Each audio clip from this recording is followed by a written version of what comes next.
बिस्मिल्लाहिर्रहमानिर्रहीम। अस्सलाम वालेकुम व्यूअर्स, मैं उम्मीद करती हूँ खैर के साथ होंगे। तरफ करीम के बाबरकत नाम से और प्यारे आका करीम सल्लल्लाहु अलैहि वसल्लम की खिदमत अक़दस में दुरूद सलाम पेश करते हुए हम आपको वीडियो कुकिंग और बेकिंग चैनल पे खुशामदीद कहते हैं। मुझे नादिया परवेज़ कहते हैं। तो जनाब, ये है हमारा OTG यानी अवन टोस्टर एंड ग्रिल। तो इसकी जब हमने अनबॉक्सिंग की, उसमें जो हमने सबसे पहले रेसिपी प्रिपेयर की वो थी एक स्पंज केक।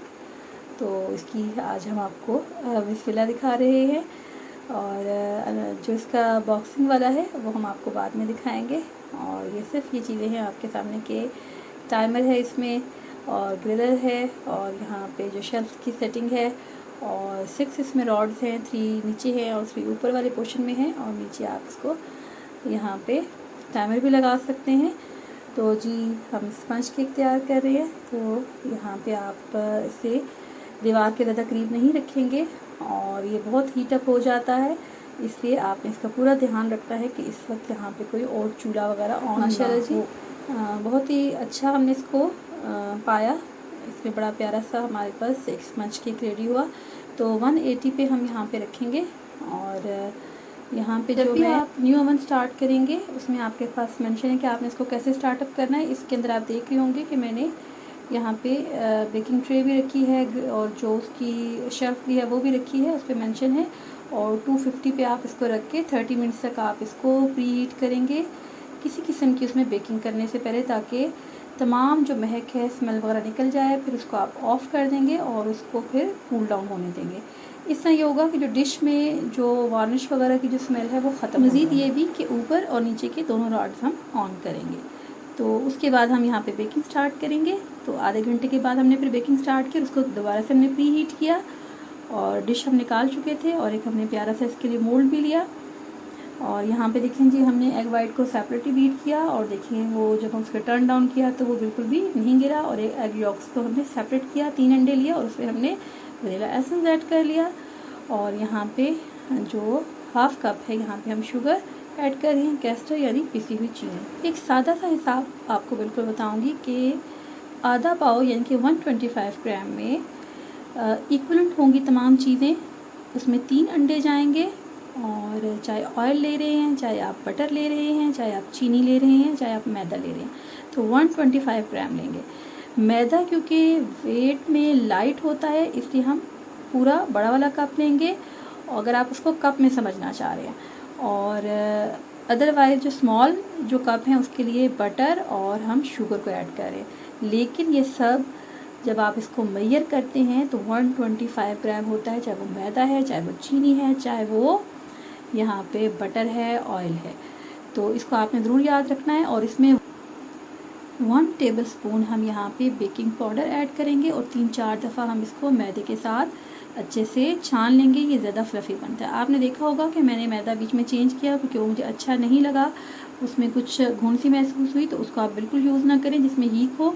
और मैं आपको ये रेकमेंड करूँगी कि आप आधा kg के यहाँ पे ली मैदा के पैकेट्स, और खुला हुआ मैदा इस्तेमाल ना करें। अब यहाँ पे मैंने उसको स्पेयर कर दिया, और यहाँ पे मैंने न्यू मैदा लिया और उसको मैंने दोबारा से रेडी किया। तो जब आप मैदे की फोल्डिंग करेंगे तो उसको बिल्कुल लाइट हैंड के साथ करें। मैंने पहले भी स्पंज बनाना सिखाया हुआ है, जहाँ पे मैंने अम्मी के लिए, प्यारी माँ के लिए हमने केक बनाया था, तो वो आप उसमें भी देख सकते हैं। तो यहाँ पे मैंने इसको इसमें 2 टिप्स हमने यूज़ किए हैं। ये 1 टीस्पून हमने यहाँ पे यूज़ किया है मलाई, और 1 टीस्पून ही हमने यहाँ पे दही का इस्तेमाल किया है। 2 चीज़ें यहाँ ऐड की हैं। इसका मकसद ये है कि ये केक को फ्लफ़ी बनाता है, बहुत ही सॉफ्ट स्पंज बनता है। आप इसे स्किप भी कर सकते हैं। तो जनाब, हमने इसको बहुत अच्छे से सॉफ्ट हैंड्स के साथ एट द एंड हमने इसे बीट किया। पैन को हमने रेडी किया, और उस पर भी हमने बटर को ग्रीस किया। फिर हमने यहाँ पे बटर पेपर लगाया। अभी हमने इसको जल्दी इसकी कटिंग की, तो कोई इतनी नीट कटिंग नहीं हुई, लेकिन आप इसको राउंड शेप में कटिंग करें, और इंशाल्लाह हम भी इसका ख्याल रखेंगे। तो ये देखिए, इसको आप अच्छे से यहाँ पे टैप कर लें, और यहाँ पे प्री हीट हमने किया 20 मिनट्स तक। और शेल्फ देखिए हम नीचे वाली रख रहे हैं, सेकंड शेल्फ रख रहे हैं 180 डिग्री पे, और नीचे वाले रॉड्स हमने ऐड किए हैं। तो जब हम नीचे वाले रॉड्स यहाँ पे ऑन करेंगे, ये देखिए इसकी आप यहाँ पे लाइट भी देख रहे हैं, बहुत अच्छे से ये इसको हीट अप कर देता है, और साथ साथ इसका हम आपको फूलना भी दिखा रहे हैं। और हमने इसको 15 मिनट्स दिए थे बेक होने के लिए। तो हर अवन का मैं आपको फिर भी कहूँगी कि डिफरेंट इसमें बेकिंग टाइम होता है और आपने अपने अवन के टाइम को समझना है। तो इसको मैंने एट द एंड ये किया था कि यहाँ पे थोड़ा सा जब ये ऊपर से फूला हुआ है तो अब मैंने दोबारा से इसको जस्ट मैंने अब ऊपर वाली ग्रिल्स ऑन की हैं और अब आप देखेंगे सिर्फ मैं इसमें यहाँ पे 2 मिनट्स दूंगी इसको ऊपर से एक प्यारा सा कलर लाने के लिए, और नीचे वाली ग्रिल्स को मैंने ऑफ़ कर दिया है। तो आप देखेंगे माशाल्लाह बिल्कुल अच्छा सा ये पक चुका है, बहुत ही खूबसूरत कलर आएगा और इजीली हम इसको यहाँ पे बटर पेपर के साथ निकाल सकते हैं। बटर पेपर के बगैर भी आप पैन को रेडी कर सकते हैं, लेकिन उसमें आपका पैन गंदा हो जाता है और उसमें वो भी एक टिप है हमारे पास। और यहाँ पे जो हमारे पास बटर पेपर के साथ है, ये देखिए माशाल्लाह किस कदर खूबसूरत है। और इसको हम टर्न डाउन कर रहे हैं। आज की रेसिपी भी आपको अच्छे से समझ आई होगी और आपको OTG का तारुफ भी अच्छा लगा होगा और उसको समझना भी, उसको रेडी करना भी आसान लगा होगा। तो मिलते हैं जल्दी नेक्स्ट वीडियो में। उससे पहले अल्लाह पाक से दुआ है कि अल्लाह पाक हर रिस्क पे खैर बरकत है और इजाफा फरमाए और हमें उसकी कदरदारी नसीब फरमाए। उर्दू दी लैंग्वेज को भी ज़रूर सब्सक्राइब करें, इंशाल्लाह उस पर भी हम दोबारा से आते हैं। और इजाज़त दीजिए, अल्लाह हाफ़िज़।